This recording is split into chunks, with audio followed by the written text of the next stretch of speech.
Hey, what's going on, everybody, and welcome back to the Whiskey Cove. And on today's episode, there has been some huge changes to early times bottled in bond. Run the video.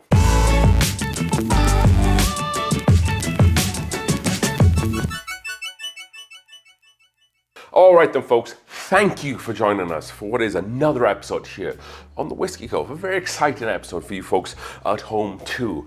We have to talk a lot about early times bottled in bond. You might have known here on the Whiskey Cove we did a video about 6-7 months ago where we discussed maybe some of the potential upcoming changes to this whiskey, and there has been some really big ones, and we'll talk all about that. If you don't already know, we did drop our own whiskey single barrel here on the Whiskey Cove, and if you folks are fortunate enough, there might be some left on the Whiskey Cove's website, and we're running a Black Friday kind of Christmas special. So if there's some left available, you definitely want to get in on that. And that is, if you buy 2 of these single barrels, we'll give you a free glass. If you want to buy 3, we'll give you 2 free glasses. And if you want to get some presents for some friends, we'll give you the whole set if you buy 4 bottles. This is the first single barrel that the Whiskey Cove has ever done. There is never going to be another single barrel by the Whiskey Cove, the first ever single barrel, that is. We are very excited on this one. This is a Doc Swinson's, close to an 8-year bourbon, finished in a 27-year-old Armagnac cask. So something super special, and it's one of the highest ABVs and highest age to come out of Doc Swinson's. We are very happy on this, and we're just running a great special. So if we have any left, there'll be a QR code on the screen right now. Go over to the website and go over and purchase yourself a bottle. With that being said, we are talking about early times bottled in bond. So obviously the big news for the last year or 2, maybe 3, is that the Early Times Bottled in Bond brand was bought out by Sazerac. So previously it was owned by Brown-Forman, the same people that own Woodford, Old Forester, and Jack Daniels. And for whatever reason, they sold this brand to Sazerac. And since then, there's been a lot of questions that we've kind of been thinking about. Is the whiskey going to change? Is it going to get more expensive? Is it going to change the label? And there's been a little bit of that going on, truth be told. If you remember, the original bottles were the 1-litre bottles with the black caps on the top. And then almost immediately after Sazerac bought them, they switched the black caps out for the metal caps. Some said at the time that the black cap versions tasted better than the Sazerac ones. Truth be told, I didn't really say there was any difference whatsoever. I couldn't tell there was a difference. Something notable about this mash bill, it is the same mash bill that Brown-Forman used for their King of Kentucky. So the same barrels, just obviously the King of Kentucky was a lot higher age and higher ABV too, but that was initially where this whiskey was coming from. And then when it was purchased by Sazerac, we didn't really know where it was going to head to. Why we love this whiskey so much is that it is an affordable whiskey. It is priced absolutely super aggressive and amazingly priced for between $20 and $30. MSRP is actually set at more closer to $22, $23. Not only are you getting an excellent whiskey for an excellent price, you get a 1-litre bottle too. Which is incredible, and maybe we've been spoilt a little bit by that, especially in this kind of whiskey verse that we find ourselves in, where everything is getting smaller, prices are going up. If you think about a lot of stuff, like some of the stuff that come out of Jack Daniels, that have dropped down to 700 milliliter bottles, then you kind of start to think, okay, maybe I can take a guess where this video is heading. So, as you might have guessed already, by the thumbnail, the whiskey bottle is changing. The labels are looking very similar. They're going for this like blue, bronze, gold design. So the ethos, the branding of the label isn't too much different. However, the big takeaway is the square bottle. They've kind of squarified the bottle a little bit.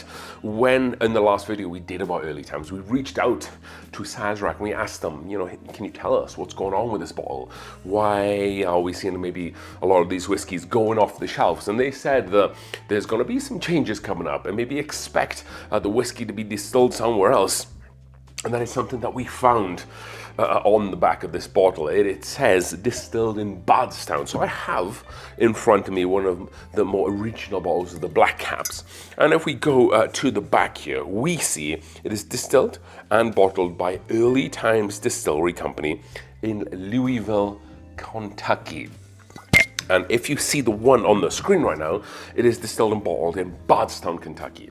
So we absolutely know this bottle is now made by Sazerac, because Sazerac has operations in Bardstown, and Old Forester doesn't, as far as I'm aware. I believe Jack Daniels is located down in Tennessee, and then Woodford Reserve then is located in Versailles in Kentucky. Early Times previously was made by Old Forester in Louisville. Maybe they have some warehouses down there, we don't know. But it's pretty obvious at this point. Now Sazerac's kind of distillate is starting to take over. It's being probably, best guess, distilled by Old Barton in Bardstown, because they are doing a lot of whiskey from that distillery right now. They're also kind of contract distilling a lot of distillery there too for some of these other Buffalo Trace Sazerac brands. Seems like there's a lot going on at that distillery, and that's why this says now distilled in Bardstown, Kentucky. And another thing, not only is it distilled somewhere else, not only is it a square bottle over a round bottle, they are dropping the size of the bottle to a 750 milliliter bottle. So as I said at the beginning of the video, this is a 1 liter bottle. And now the square size bottle is very much shorter. It is a 750 milliliter bottle. And I'm told that the price has stayed the same, but I'm cautious about that. I think the price is probably going to be going up, truth be told. I think as soon as they clear out some of the backlogs of the 1 liter bottles, then they're going to roll up the price, probably more closer to something like a Jim Beam Black Label, for a good example. The bottle looks very similar to a Jim Beam Black Label, and I think this is maybe what are they going to be trying to compete with. This is obviously 7 years old, 45% ABV, so not quite the bottled in bond proof, but I see it being more in line, like $30, low $30. For those at home who struggle to find these bottles, I fully expect that you're going to be finding much more of the 750 milliliter bottles.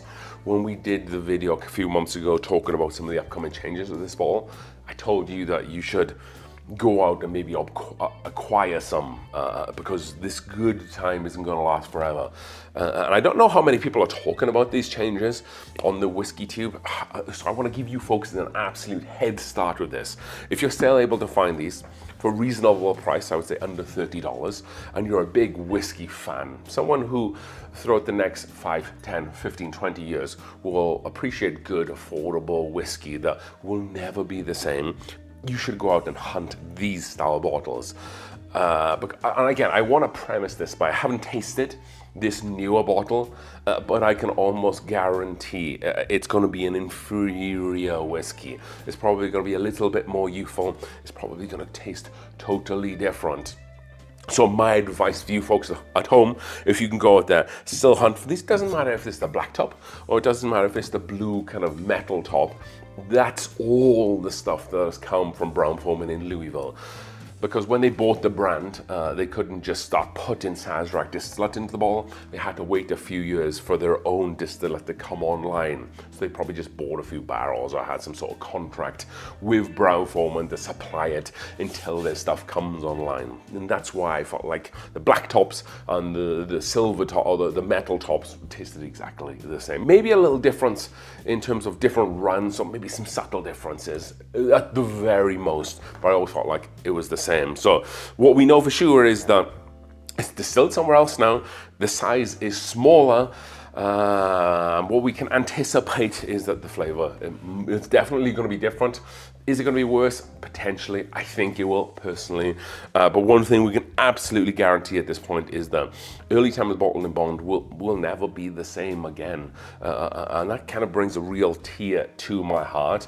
And there's one thing I want more to happen in the next few months, is that I want to do a review on the new bottle, and I want to be proven so terribly wrong that I can reference this video and we can all laugh together. Oh, incorrect I was about the flavor profile of this bottle, but I really don't think that's the case.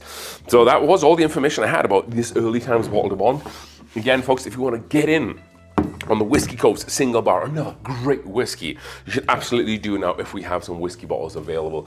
It's not going to last forever, very limited quantity, folks, and this is the first single barrel that we've ever done, so there's only ever going to be one Whiskey Cove single barrel for the first time, and that is going to be it. You don't want to miss that. Support me by supporting my picks. That is the best way. Don't worry about Patreon. Don't worry, about clicks and subscriptions. This is how you support me on my first whiskey project that I've ever done. With that being said, as we drink through the world's whiskeys one glass at a time, thank you so much for watching. Goodbye.